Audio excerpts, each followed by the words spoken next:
আসসালামু আলাইকুম রহমতুল্লাহ। ইন্নাল হামদুলিল্লাহ ওয়াসসালাতু ওয়াসসালামু আলা রাসূলিল্লাহ। এবার আসেন আপনাদের আরেকটা গুরুত্বপূর্ণ পদ কি তথ্য গবেষণা বিভাগ, তাই না? তো এই পদের দায়িত্বশীল আমাদের আব্দুল মাতিন ভাই এবং নাজিবুল্লাহ, একজন শিক্ষা ও গবেষণা সম্পাদক কেন্দ্রের, আর একজন হচ্ছেন তথ্য প্রযুক্তি বিষয়ক সম্পাদক। তো আমরা মূল আলোচনায় যাই। এখানে তাদের কাজটা কি? সংগঠনের ইতিহাস ঐতিহ্য সম্পর্কে সম্যক জ্ঞাত থাকা। এই সংগঠন প্রতিষ্ঠিত হয়েছে কবে? সুব্বান, তাই না? তারও ফাদার অর্গানাইজেশন কবে হয়েছে? এই বর্তমান নামে, তাই না? কিন্তু এর শেকড় তো আরও পেছনে। তো এই শেকড় সম্পর্কে যত আর্টিকেল পাওয়া যায়, যত লেখালেখি পাওয়া যায়, সংগঠনের যে অতীত ইতিহাসটা, এটা তিনি তথ্য সংগ্রহ করবেন। এটা তার জ্ঞাত থাকা যেমন জরুরি, তেমনি গবেষণাধর্মী কার্যক্রম অব্যাহত রাখাই এই বিভাগের মৌলিক কাজ। এবং জেলা সংগঠনের অধীনে সকল স্তরের সাংগঠনিক তথ্য নিজ সংগ্রহে রাখবেন। একটা সাংগঠনিক সম্পাদকেরও কাজ তাই। তিনি বিভিন্ন সাংগঠনিক তথ্য যেমন তিনি সংগ্রহ করবেন, তেমনি জেলা সংগঠনের অধীনে অন্যান্য যে স্তর আছে সেই স্তরেরও বিভিন্ন তথ্য এগুলো সংরক্ষণ করার কাজ কার? তথ্য গবেষণা সম্পাদকের। মানে কোনো একটা বিষয়ের অতীত আর্কাইভ যদি আমার খুঁজে পেতে হয়, তাহলে আমরা যেন তথ্য গবেষণা সম্পাদকের সহায়তায় সেটা খুঁজে পাই। কথা কি বোঝাতে পেরেছি? তাহলে এটা হলো তার দ্বিতীয় মৌলিক কাজ। আচ্ছা, জেলা ও অধস্তন শাখার যাবতীয় তথ্য কেন্দ্রের চাহিদা অনুযায়ী বিতরণ করবেন। কার চাহিদা অনুযায়ী? কেন্দ্র যদি তালাশ করে যে আপনার জেলার অমুক উপজেলার তথ্য দেন, এই তথ্য দিবেন কে? আমরা হয়তো তথ্য গবেষণা সম্পাদককে বলবো না ফোন করে, আমরা বলবো সভাপতিকে। সভাপতি ফোন করবেন কার কাছে? তাহলে তথ্য গবেষণা সম্পাদকের কি বসে থাকার সুযোগ আছে? ওনাকে এই সমস্ত ইস্যুতে খুব অ্যালার্ট থাকতে হবে।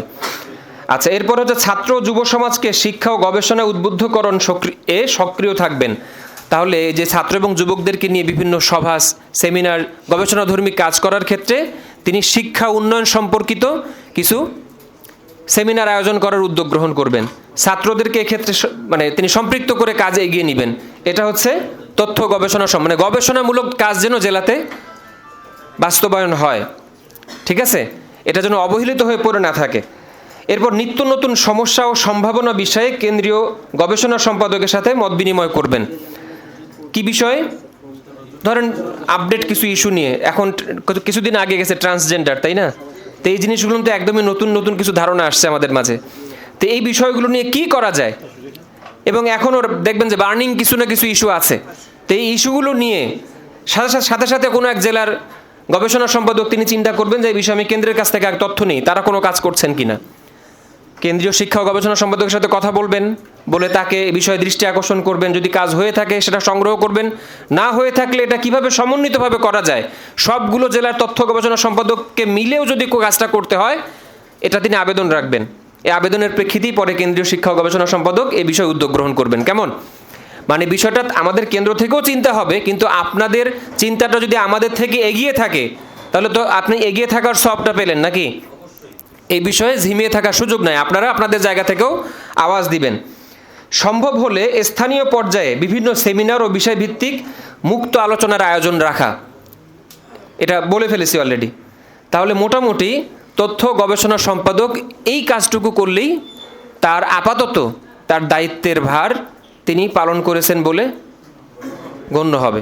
বলেন, এই বিষয়ে আপনাদের কোনো প্রশ্ন আছে কিনা? প্রথমত আমাদের উপদেশ থাকবে, যেহেতু আপনাদের এরিয়া আপনারাই ভালো বুঝবেন, আপনাদের দেশ, মাটি ও মানুষের নেচার, প্রকৃতি, এটা আপনারা আমাদের থেকে ভালো জানেন। তো সেখানে কোন কৌশল অবলম্বন করলে আপনাদের দাওয়াত ফলপ্রসূ হবে, আপনারা ঝুঁকিমুক্তভাবে দাওয়াত প্রদান করতে পারবেন। যদিও একজন দায়ীর জন্য এত ঝুঁকি নিয়ে টেনশন করার কারণ নাই, তাই না?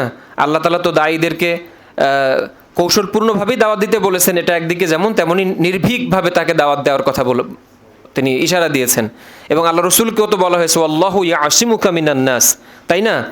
তা আল্লাহ রসুল যে দাওয়াতি কাজ করেছেন, আল্লাহ তাআলা তাকে সেই নিরাপত্তার ব্যবস্থাও ঘোষণাও দিয়েছেন।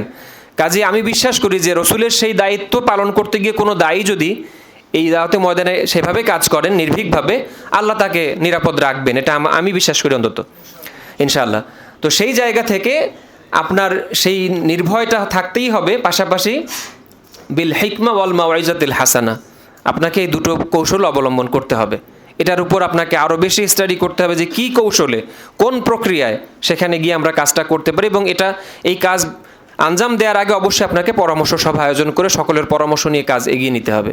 একক সিদ্ধান্তে কোনো কাজ করে ফেললে এটার যদি কোনো অঘটন ঘটলে এটার দায় কিন্তু তখন ওই ব্যক্তির উপরই চাপিয়ে দেওয়া হয়, অন্যরা দায় নিতে চায় না।